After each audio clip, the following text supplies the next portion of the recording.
It was a humid summer night in Chicago when 17-year-old Claire Donovan stepped out of the diner where she worked. The streets were dimly lit, the neon sign buzzing faintly above her head.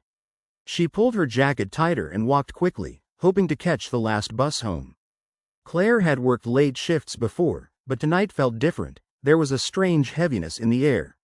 As she crossed the street, Claire noticed a black SUV idling near the curb. Its engine purred low, the headlights off. She felt eyes on her, though she couldn't see anyone inside. Shaking off the chill running down her spine, she quickened her pace. But then she heard it, the sound of footsteps behind her. Heavy, deliberate, too close. Her pulse spiked. Two men emerged from the shadows. Their voices were low, joking with each other, but their eyes locked on Claire. Panic surged through her. She darted into an alley, her sneakers slapping against the pavement. The men cursed and followed. Adrenaline burned through her veins. She knew she couldn't outrun a car, but maybe she could outthink them. Claire spotted a fire escape ladder hanging just a few feet above her head. She leapt, grabbing the cold metal, and hauled herself up with every ounce of strength. Below, the men shouted angrily, their hands reaching for her ankles, but she pulled higher, scrambling onto the first platform. A bottle smashed against the wall where she had been seconds earlier.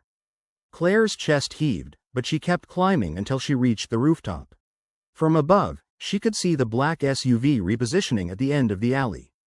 Whoever these men were, they were organized. This wasn't random. Claire's father had once been a police officer before he died in the line of duty. He had warned her, "Always trust your instincts, Claire. When something feels wrong, run." Now his words echoed in her mind. She dashed across rooftops, heart hammering, until she found another fire escape leading down to a quieter street. Lights from a 24-hour gas station glowed faintly ahead. If she could reach it, she might find safety. She climbed down, nearly slipping, and hit the ground running. The SUV's tires screeched as it turned the corner. Claire sprinted toward the gas station, lungs burning, her legs trembling. She pushed through the glass doors, startling the clerk behind the counter. "Please," she gasped, "call the police. They're after me." The clerk grabbed the phone instantly, while Claire ducked behind the counter, trying to steady her breath.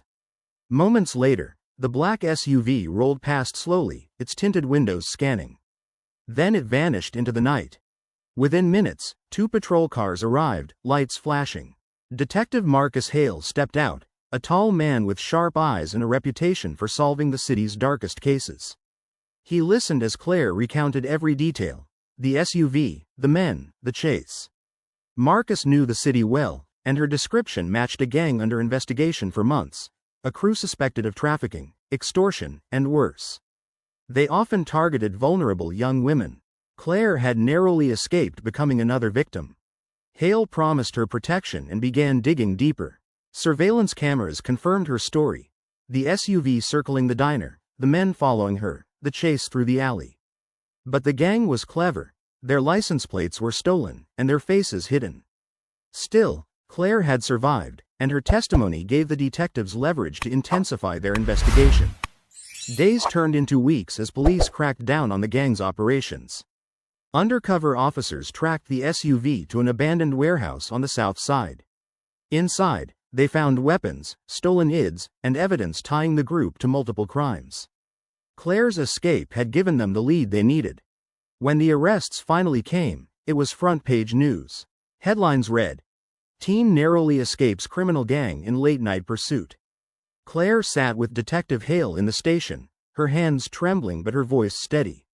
"You were brave," he told her.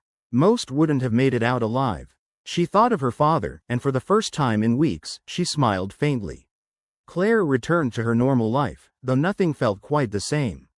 She no longer walked home alone, and the shadows on the street still made her heart race. But she knew one thing with certainty: she had fought back, survived, and in doing so, helped bring down a dangerous crew.